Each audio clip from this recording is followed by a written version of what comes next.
Ladies and gentlemen, please welcome Nicole Carroll, Editor-in-Chief, USA Today, and Edna Kane-Williams, Chief Diversity Officer, AARP. Hi, everyone. Good afternoon, and welcome to a discussion on fostering a multi-generational inclusive workforce. I'm thrilled to be here with Edna Kane-Williams. We only have 15 minutes, so we're going to get right to it because there's a lot to discuss here. So, Edna, can you talk about why age should be considered an explicit dimension in DEI policy? Sure. And DEI, I'm sure everybody knows, is diversity, equity, and inclusion. And the space has really blown up recently. There's lots of focus on it. But traditionally and typically, you see folks when they talk about DEI, diversity, equity, and inclusion, as including race, ethnicity, abilities, sexual orientation, gender. And particularly when you're talking about the workforce, the labor force, we find that age is not really embraced and included as it should be, where we have done studies here at AARP that show that when you're talking about a workforce, a labor force, employers need to focus on age. Age is an important part of diversity. Studies show that companies that have age diversity, race diversity, ethnic diversity, all those factors, they really do better. Their stock prices do better. They thrive. They're more innovative. So we really want to bring the labor force and companies into really the present day where people are living longer. AARP is very focused on what we call the longevity economy and making sure that our economies around the world, in fact, are prepared to embrace the 5 generations that we find in the workforce now. And that's really unique and astounding for our time, that we have 5 generations: the silent generation, boomers, millennials, Gen Z, and Gen X. So we have really focused on preparing folks for this new reality, and ensuring that our DE&I efforts include age is an important way of doing that. Right. So can you be specific? You talked about how having diversity, including age diversity, helps companies succeed. I know that it helps success in innovation and organizational resilience in particular. Can you talk about that? Sure. And again, this is all based on studies. This is not what we want to see. This is what we see based on the research, that studies that have teams that involve different age groups, studies that their greater workforce at all levels, not just junior levels, but all levels.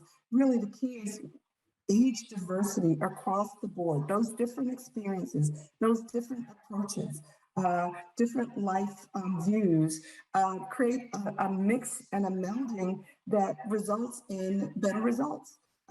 And one of those results is the kind of innovation and resilience you see in companies. Can you talk particularly about resiliency? I think, it's been a tough road for a lot of people. So I'm particularly interested in how age diversity helps in organizational resiliency. Well, it's so fascinating. That's one word for it. There are a lot of words for what's happening with the workforce now as a result of COVID. I think we're not going to easily rebound from what we're seeing in terms of the traditional workforce, the gig economy, people really looking at their careers differently. But when you think about resiliency in the workforce, a lot of that is predicated and based on how employees are trained and how employees are supported. And so AARP, we're really, when we talk about ensuring that workplaces are resilient, and those that are most resilient have age discrimination policies that protect employees. They have training and reorientation programs that focus on the individual as they age. And they also have policies and procedures that ensure that people can be employed or are employable for as long as they really want. And again, with us looking at a reality that people are living longer, often more healthy, upwards of 100 years of age, resilience even will be defined differently in the workplace. But and what resilience looks like across the age span looks different. But the point of the research and the point of AARP's work is that it really takes an amalgamation of all ages to create the best results. And again, research has shown that to be true when you look at innovation and resilience. You talked about how 5 generations is a unique point in time we're at right now. How do companies help all these generations succeed in working together? That's the key, right? Mhm. I'm not one to suggest that we all do it perfectly. I am often drawn into conversations with, I'm a baby boomer, that's probably obvious. I make it a point of really engaging and interacting with people younger and older. Um, there are lots of, and in these conversations, and I was talking to you yesterday about one of my ways of staying connected is through social media. And I follow lots of young influencers, and they have a lot of complaints about how they feel they're being not supported in the workplace. And there's lots of misunderstanding, I think, across the board. So when we talk about the longevity economy, it's not just about older workers, it's about the totality of the workforce. And there are lots of misunderstandings and misconceptions about the different age groups. Younger people feel that older people are standing in the way, and older people feel that younger people, this watchword, I don't like to even say it because it's not true, but are entitled and don't want to work hard. Employers need to be very intentional about what we call at AARP courageous conversations and drawing the workforce in, whether it's through employee resource groups, trainings, we call them staff circles. It really is engaging, making sure that you don't have monolithic groups, that all young people are in certain jobs and all older people are in other jobs, whether they're senior or junior. The vibrant workforces, the workforces that I talked about that research shows are most successful, both in terms of their bottom line and in terms of innovation and resilience, show a healthy mix across all jobs, but also the intentionality of training and focusing on how you enhance interaction among the different age segments in the workforce. So how can AARP help us? There's probably lots of us in companies like, yes, we could absolutely do better. So do you have programs? How do you work with employers on the topic of age diversity and inclusion? Sure. Well, one key newer initiative that I want to flag is called Living, Learning, and Earning Longer Collaborative. And this is a collaborative of companies that AARP and its partners, one is the World Economic Forum, and their other partners have come together, brought companies that represent 2 million employees and over, I think, $1 trillion of revenue. So there are lots of, this is a big group of companies, but bringing them together to talk about how, as I mentioned, the 3 things that we think are most important when you're talking about ensuring a longevity economy, ensuring robust companies that embrace the multi-generational workforce is programs that prevent age discrimination, programs that focus on training and reskilling all levels of employees, and then programs that ensure that people can be employed for long periods of time. No longer looking at, people don't necessarily retire at 60 or 65 anymore. They may retire at 50, they may retire at 70, but companies need to be prepared for those decisions. And that's one of the things I think that the COVID pandemic is going to force companies to really look at what their employees need and want in terms of their work life and their span of work. So that's one, the Learning, Living, and Earning Longer Collaborative. Learn more about, we did a major report around the longevity economy.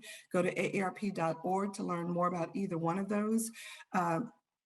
We have lots of programs that we're testing and learning, but I want to talk about one that I think is fairly universal, and I mentioned it earlier, across organizations or employee resource groups. I think they're a great resource for companies and executive leadership to use in encouraging discussions across the multi-generations that we see in workplaces right now.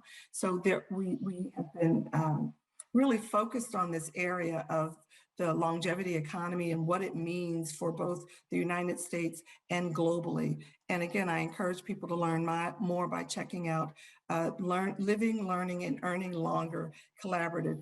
If you search for that on AARP's website, you'll learn a lot about it. Nicole, did we lose you?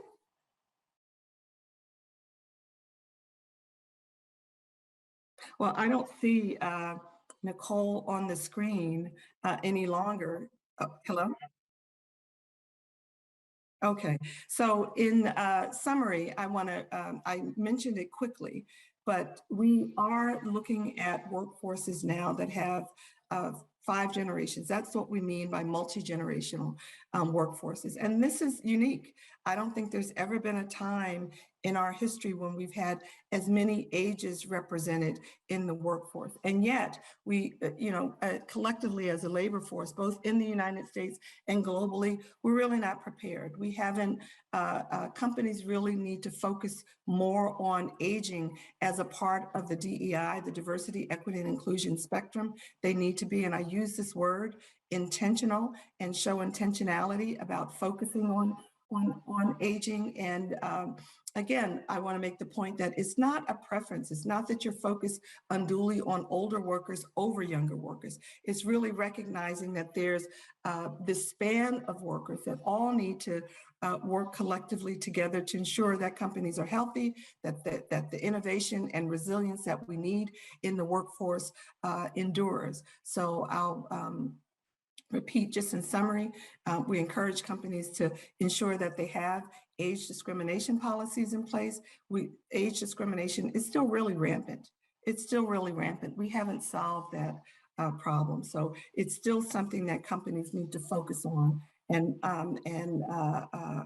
be on guard against.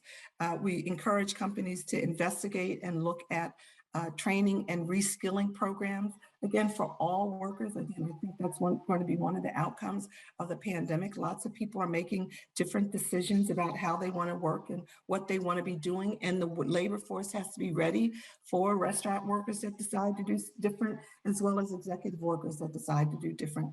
And then finally, looking at the employability of folks and making sure that we're free to work as long as we want or as short as we want. Right now, that many older workers don't have that option. And we want companies to look at their policies, their programs, their procedures to ensure that you can move forward and have as many in the workforce as for as long as they want.